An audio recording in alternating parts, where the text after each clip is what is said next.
시작하겠습니다. 오늘의 주제는 나홀로 성경 읽기라는 주제로 지난 시간에 성경을 읽는 데 우리가 왜 어려운지를 생각할 수 있었기 때문에 오늘은 혼자서, 그러면 신자들이 성경을 볼 때 기본적인 자세가 무엇이고 혼자서 성경을 볼 때 어떤 관점으로 봐야 되는지 중심으로 설명드리려고 합니다. 아시다시피 성경이라는 것은 믿는 이들이 보는 책이에요. 그러다 보니까 성경 읽기의 자세는 가장 기본적으로 예수님을 중심으로 읽어야 합니다. 즉 예수님의 말씀과 그분의 행적을 통해 예수님에 대해서 알고 그분을 내 삶에 초대하는 것, 즉 내 삶과 말씀이 연결되어서 오늘 살아있는 하느님의 말씀을 느끼고 체험하고 살아가는 것이 우리 신자들이 보는 성경 읽기의 가장 기본적인 자세입니다. 그렇기 때문에 예수님을 통해서 모든 공적 계시가 완성되었어요. 따라서 교회의 가르침 그런 것들도 모두 예수님의 말과 행동에 다 담겨져 있다는 것을 염두에 두어야 되고요. 그래서 예수님에 대해서 알려면 예수님이 어떤 맥락 안에서 말씀하시는지 알기 위해서 구약성경, 즉 예수님이 자라왔던 그리고 활동했던 배경을 알기 위해서 구약성경을 본다면 예수님의 말씀과 가르침이 공동체에 어떻게 필요했는지 그리고 어떻게 삶에 적용했는지를 알기 위해서 신약 성경을 본다라고 보시면 큰 문제는 없습니다. 물론 이거를 학자들이 들으면은 그건 아니야 라고 얘기하시는데요. 제가 봤을 때 신자들이 이런 관점으로 보는 게 제일 무난한 것 같아요. 그래서 성경을 읽을 때 우리는 총 3가지 환경으로 볼 수 있을 거예요. 첫 번째, 예수님의 삶과 가르침이 무엇이냐를 집중적으로 보는 성경이 있을 거고요. 그 가르침을 현실적으로 그렇게 어떻게 적용되느냐라는 것을 보는 성경 내용들이 있을 거고요. 또 그 가르침의 배경은 무엇일까라는 걸 알 수 있는 성경이 있겠죠. 그것이 첫 번째 삶과 가르침은 복음서겠고요. 그 다음에 현실적으로 어떻게 적용하는지는 사도 바오로뿐만 아니라 여러 사도들이 썼던 편지들을 통해서 예수님이 했던 가르침이 또 성경에 기록되어 있지 않았던 것이 어떤 식으로 전달되고 있었는지, 적용하고 있었는지를 생각할 수가 있게 됩니다. 또 가르침의 배경을 알기 위해서는 구약 성경을 보시면 되겠죠. 조금 더 자세히 말씀드리면 복음서 역시 4가지 관점이 있습니다. 마르코, 루카, 마테오, 요한 복음서는 결국 자신들의 공동체에서 필요한 내용을 중심으로 예수님의 이야기, 말씀과 가르침들을 편집했다고 하거든요. 따라서 마르코 복음서만 옳은 거야, 혹은 루카 복음서만 옳은 거야, 이런 식으로 보기보다는 마테오, 마르코, 루카, 요한 복음서가 이야기하려고 했던 게 무엇일까? 이 공동체에서 필요했던 말이 무엇일까? 라고 생각을 한 상태에서 본다면 오히려 예수님의 삶과 가르침이 무엇이었는지를 우리에게 보다 쉽게 알려주는, 그리고 배울 수 있는 기회가 될 겁니다. 또 신약 성경들, 특히 서간들에서 바오로 서간 같은 경우는 직접적으로 어떤 도시의 상황에 대해서 무엇을 해야 됩니다, 혹은 우리 믿는 이들은 어떻게 해야 됩니다 라는 식으로 특정 도시에 특정 가르침을 줬다면, 가톨릭 서간 혹은 사목서간이라 불리는 내용들은 모든 교회에 일률적으로 적용이 되는 말씀들을 전해주게 돼요. 그래서 여러분들에게 읽을 때는 가톨릭 서간을 먼저 보십시오 라고 하고 바오로 서간을 보십시오 라고 추천하는 편입니다. 물론 쓰여진 순서는 바오로 서간이 더 우선이지만 특정 상황을 갖추고 말한 거기 때문에 자칫 오해할 수가 있는 부분이 있어서 그렇습니다. 이거는 좀 이따 나중에 4번째 시간 신약 성경을 읽어보자 해서 다음 3번째 시간 신약 성경을 읽어보자 해서 간단하게 또 정리를 해드릴 거예요. 또 구약 성경 역시 구약 성경 안에서 복음서와 같이 율법의 정신과 그것을 잘 담아놓은 모세오경이 있겠고, 역사 안에서 어떻게 적용되는지가 있는 역사서, 그리고 하느님의 뜻이 이 상황에 맞춰서 어떻게 전해지고 있는지 그걸 밝혀주는 예언서가 있고, 인간의 입장에서 하느님을 발견하려고 했던 시서, 즉 시편과 지혜 문학들이 있습니다. 이것은 맨 마지막 시간에 구약 성경에 대해서 정리해드리면서 이야기를 해드릴 거예요. 이 정도만 알아도 한 반 이상은 그냥 편하게 볼 수 있는 상태가 되겠고요. 조금 더 깊이 알고 싶다면 2가지 성경 읽기에 큰 주기가 있어요. 하나는 역사 비평적이라고 해서 어떤 성경 구절이 있으면 그 성경 구절이 어떤 과정을 거쳐서 편집되었느냐 이겁니다. 성경은 한 번에 쓰여진 책이 아니거든요. 오히려 수많은 이야기들이 모여서 정리가 되고 쓰여진 책이 성경이기 때문에 한 번에, 그리고 또 처음에 복음서가 쓰여졌다 하더라도 시간이 지나면서 우리 공동체는 이거보다 이것이 더 중요할 거야 라고 하면서 뭐 단어를 하나 추가시킨다든지 혹은 무슨 이야기를 하나 뺀다든지 식으로 약간씩 편집이 되거든요. 그래서 문헌에 대해서 이 무엇이 진짜 최초의 문헌인가 이런 걸 찾아가는 과정이 통시적 방법이라면, 공시적인 방법은 문헌 자체, 즉 마르코복음이 있으면 마르코복음 자체를 분석하는 거예요. 예를 들어서 문학적인 기법으로 이것은 노래 형식으로 쓰여졌으니까 아마 미사 중에 혹은 찬미를 하면서 불렀던 구절일 것이다, 이런 식으로 밝혀내는 것인데, 사실 이렇게 얘기해봤자 우리에게는 크게 중요하지 않습니다. 오히려 이런 것들은 학자들이 밝혀주는 것을 그렇구나 라고 받아들이고 따라가시면 훨씬 편하실 거예요. 이걸 좀 더 자세히 말하면 통시적 방법은 문헌의 기원, 즉 이 문헌이 어떤 과정을 통해서 형성되었는지와 그 문헌이 편집을 했던 공동체가 어떤 식으로 배경이 바뀌어갔는지를 찾아가는 과정이겠고요. 공식적인 것은 성경 안에서의 의미를 찾는 것입니다. 즉 예를 들어서 이게 써놨는데요. 믿음과 율법과 행위. 믿음과 율법에 부딪힌다면 바오로 사도가 말한 것처럼 율법보다 믿음이 중요하지만, 믿음과 행위라는 관점으로 들어가면 우리가 믿는 만큼 행해야 된다는 것이 가톨릭 안에 야고보서에 나오거든요. 그런데 이거를 율법과 행위를 같은 단어로 이해하시면 큰일 나게 됩니다. 즉 바오로 사도가 썼던 문장과 단어들은 바오로 사도가 썼던 다른 편지들 안에서 어떤 식으로 쓰여진지를 통해서 봐야 된다는 것이죠. 그래서 이런 것들을 보시려면요, 그냥 통시적인 방법은 여러 가지 성경 해석서, 주석서 이런 것들과 자료들을 도움을 받으시면 되겠고요.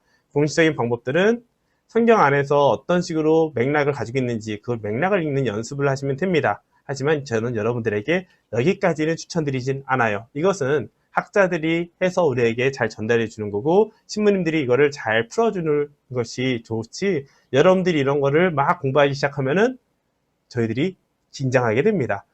뭐 그런 걸 수도 있고, 여러분들이 이제 도움을 더 주려면 사제들의 역할이 이런 것이겠죠.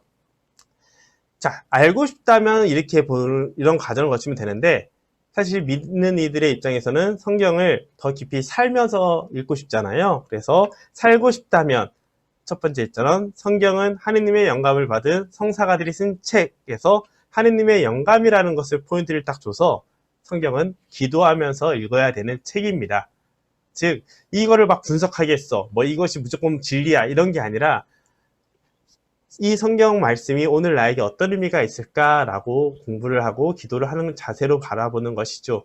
물론 자신의 마음대로 성경을 해석하기 시작하면 큰일 나겠죠. 성경이 어떤 이야기가 나오면 그 이야기의 흐름, 맥락 안에서 어떤 뜻이 있으면 그 뜻을 중심으로 내 삶을 초대해야 되지, 내 삶을 성경 말씀으로 해석을 해버리면 오히려 위험할 수도 있습니다. 자, 그래서 기도는 무엇인가 해서 기도라는 것이 하느님과의 대화잖아요. 기도하는 자세로 성경을 본다는 것은 결국 나에게 있어서 하느님이 누구이신가 라는 개인의 믿음의 차원에서도 있겠지만, 동시에 공동체의 차원에서 우리가 믿는 하느님이 어떠한 분이신가 라는 것을 염두에 두고 성경을 읽어야 됩니다. 굉장히 어렵게 표현했는데 그냥 이거예요. 성경을 읽고 묵상하고 나면은 그 묵상을 함께 나누는 과정이 필요하다는 것이죠.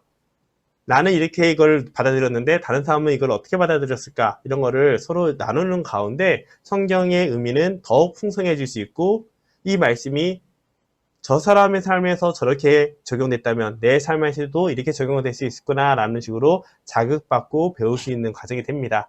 그래서 우리에게 성경 묵상, 즉 기도하는 마음으로 묵상하는 것도 중요하지만 기도하는 마음으로 나눔을 하는 것도 중요하다는 거 잊지 않았으면 좋겠어요. 자, 여기까지 성경을 더 깊이 살고 싶다면에 대한 주제로 말씀을 드렸다면, 사실 우리들의 마음은 조금 더 편하게 읽으려면 어떻게 할 것이냐가 더 클 거예요. 그래서 편하게 읽으려면 세 가지 방법을 보시면 됩니다. 첫째, 그냥 매일 미사를 쭉 나오시면요, 주일 미사 같은 경우는 복음과 독서가 3년 주기로 되어 있어요. 그러다 보니까 매주, 그러니까 대림 1주부터 그리스도왕 대축일까지 한 번도 안 빠진 미사를 쭉 와서 듣고 그 강론을 적거나 마음에 드는 것을 기록을 해 놓는다면 여러분들은 성경의 전반적인 내용, 3년 동안 이렇게 하면 전반적인 내용을 다 듣게 되고 기도하는 마음으로 받아들일 수 있게 됩니다. 두 번째 방법은 교회 안에서 있는 공식 교육 프로그램들을 활용하는 거예요. 통신교리나 성경 모임들, 성서 모짜리 이런 식으로 교회에서 인정하는 프로그램들을 통해서 도움을 받을 때 성경의 뒷배경에 대해서 그리고 성경의 맥락에 대해서 보다 자세하고 깊게 배울 수가 있겠죠. 만약 본당에서 신부님들이 성경에 대해서 해박한 지식이 있거나 한다면 관심이 또 많다면 그 신부님들을 통해서 도움을 받는 것도 한 가지 방법이 되겠습니다. 네, 매일 미사 나누는 것도 쉽지 않고 공식 프로그램을 하는 것도 쉽지 않다면 그때는 교회에서 인가한 서적들을 구입을 해서 보시는 것을 추천드립니다. 예를 들어서 우리 성경을 처음부터 끝까지 다 해석한 책을 한다면은 뭐 시편에 대한 책도 괜찮은 책이라고 하면은 두께가 너무 두꺼워져요. 그것처럼 한 번에 다 알겠어 라고 생각을 하면은 오히려 부담이 되고 힘들 수가 있으니 관련된 부분들이 조금씩 나와 있는 책들을 한 권씩 그때그때 기회 될 때마다 보시면서 추가시켜 나가는 과정이 좋겠습니다. 네, 이 세 가지 방법이 가장 편하게 성경을 읽을 수 있는 방법이 되겠고요. 실천적으로 제가 생각하는 네 가지 방법이 있어요. 그것도 소개를 해드리면 이렇습니다. 매일의 묵상 노트를 쓰는 게 좋습니다. 여러분들이 매일 글을 써보시면 알겠지만 글을 쓰면서 내 생각이 정리가 되고 보다 구체적인 단어로 표현함으로써 내 감정과 느낌이 그 단어에 담겨지게 되거든요. 그럼 시간이 지난 다음에 그 기록을 본다면 아, 그때는 내가 이걸 이렇게 해석했구나. 근데 오늘은 나한테 이 말씀이 이렇게 다가오는구나 해서 비교가 됩니다. 그 비교가 될수록 내가 얼마큼 성장했는지 지금 어디에 관심 있는지가 더 잘 보이겠죠. 두 번째 방법은 성경을 하나 정해서 이거를 종교적 대상의 경전처럼 이렇게 고이고이 모시는 거 말고요. 그냥 막 쓸 수 있는 성경을 하나 구입하는 거예요. 그래서 그 성경에다가 그때그때 느낌이 오는 그리고 중요하게 느껴지는 단어나 문장에다 줄을 치거나 그리고 거기에다가 간략한 메모들 혹은 포스트잇에다 써서 붙여놓은 식으로 한다면 그 성경은 비록 내 손이 많이 타지만 그것은 내 삶의 느낌과 함께 자라난 성경이 되겠죠. 그래서 저도 신학생 때 성경 하나에다가 이렇게 표시하면서 했는데 신부대에서 이동하는 중에 그 성경이 잃어버려가지고 좀 상실감이 컸지만 그래도 여러분들에게 성경을 볼 때 하나를 정해서 꾸준히 메모를 하는 것을 추천을 드립니다. 세 번째 방법은 기본적인 개론서를 구입을 하는 거예요. 저도 사제들은 2년마다 이사를 하지만 그래도 버리지 않는 책들이 몇 권 있는데 그건 다 성경에 대한 혹은 교리신학, 교리에 대한 개론서들이에요. 모든 것을 다 기억할 수가 없기 때문에 성경마다 특별히 신약 성경, 구약 성경 이런 식으로 되어 있는 자세하게 풀어놓은 개론서들 이 성경을 누가 썼고 어떤 배경에 썼고 어떤 구조를 가지고 있고 이런 식으로 백과사전처럼 되어 있는 책들을 한 권씩 기회가 있을 때마다 좋은 책들을 구비해 놓으신다면 성서를 읽을 때마다 이해가 안 되는 부분이 있으면 그 개론서를 보고 아, 이 성서는 이런 맥락 안에서 읽어야 되겠구나 라는 것을 깨달을 수가 있게 됩니다. 네 번째는 개론서에도 나오지 않는 문화적인 부분들이 있어요. 이스라엘 역사에 대해서 정리한 책 혹은 이스라엘의 지도, 성서시대의 지도에 대해서 정리한 책들 혹은 이스라엘의 문화들이나 풍속들에 대한 정리된 책들이 조금씩 있거든요. 물론 한 번에 정리된 책은 없습니다. 그때그때 있는 책들을 구입을 하셔서 그 책들마다 성경을 읽을 때마다 궁금할 때마다 한 번씩 찾아보시는 것을 추천드리는 편입니다. 지금 현재 제가 주로 하는 방법이 개론서 구입과 분야별 책을 구입해서 항상 이게 세팅을 해놓는 방법이거든요. 그런데 이런 여러 가지 방법이 있지만 중요한 것은 가장 가까운 곳 그리고 내가 집안에서 가장 동선이 겹치는 곳 그곳에다가 성경을 둔다면 자주 볼 수 있게 됩니다. 그래서 늘 성경을 볼 수 있도록 하는 환경 설정이 제일 중요하다는 거 기억해 주시면 좋을 것 같아요. 네, 지금까지 성경 혼자 읽기에 대한 방법에 대해서 말씀을 드렸는데요. 여기까지만 하더라도 여러분들은 충분히 혼자서 읽을 수 있을 거예요. 다만 이제 조금 더 여러분들이 접하기 힘든 혹은 전체적으로 정리하기 힘든 부분들이 있기 때문에 3강에서는 신약 성경에 대한 전체적인 맥락과 특징들을 말씀을 드릴 거고요. 네 번째 강의에서는 구약 성경에 대한 전체적인 특징에 대해서 설명을 드릴 겁니다. 오늘 얘기했던 것을 토대로 3강, 4강을 보신다면 성서를 보실 때 훨씬 더 편하게 혼자서도 읽을 수 있다는 거 기억해 주시면서 도움이 되셨길 바랍니다.